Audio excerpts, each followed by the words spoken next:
Hello again everyone, and welcome back to Otherworldly Encounters, where you can submit a story to my email address, which you can find in the description section of this channel. Simply click on the word that says About, and it will take you there. If I find your story to be interesting, I will turn it into a video. No need to use your real name, you can submit anonymously. Today we have an amazing story that comes to us from Justin. I don't want to give anything away, so I will just narrate, and you can decide for yourself what to make of it. It was the summer of 1987. I was sitting at my desk, paying bills, when I heard tapping. It only lasted about a minute. I did not hear it again until the next day. After a few days of this, I decided to look for the source of the noise. I went outside, as it seemed to be coming from the exterior of the house. I spotted a woodpecker sitting on a cable that was attached to the house. The bird had pecked a hole in the siding. I needed to do something about that, so I cut a piece of plastic from an empty jug of milk, then got myself a ladder and staple gun. I climbed the ladder, and was trying to staple the plastic, when all of a sudden, I lost my balance, and fell to the ground, then everything went black. The blackness eventually faded, and the next thing I saw was a bird flying above me. I thought it might be the woodpecker looking for his favorite pecking spot. I watched it circle above me, and it seemed to be getting closer each time it circled. I thought it might be angry, like a bee, when you mess with its nest. I kept my eye on the bird, and was also calling for someone to help. I did not want to move, because I thought I might have broken my neck, and knew it was dangerous to move with a neck injury. Suddenly, I realized there was no pain, and wondered how that could be, as I did fall from quite a height. I thought to myself, this is amazing, but then worry came over me, as I know you don't feel pain when you are paralyzed. This freaked me out, so I tried to lift my arm, it was light as a feather, and then I seemed to be floating upward.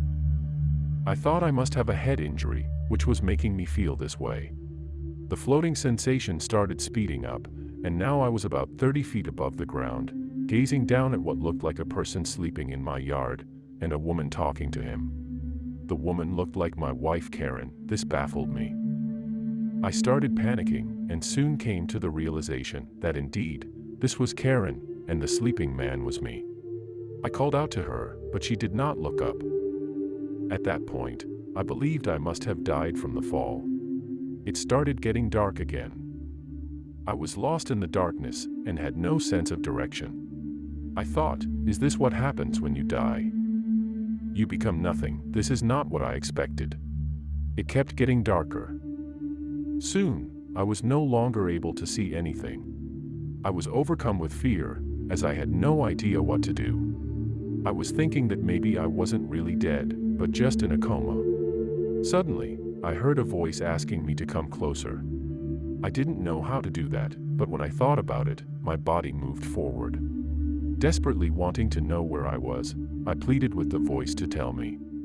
I asked if I was dead or in a coma. It did not answer me. When I got closer, it told me they were taking me to a place where I would be safe. I am now in a huge building. The walls and floor are made of solid concrete.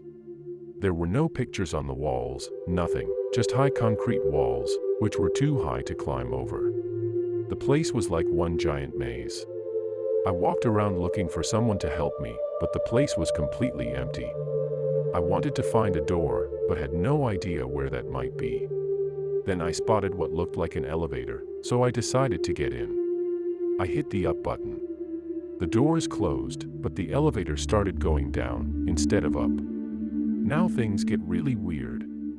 I start hearing a commercial for a timeshare. I always hated those high-pressure sales jobs, and felt this was some sort of a joke. The elevator finally made a stop. The doors opened, and the place was filled with some very strange people, who were laughing at me.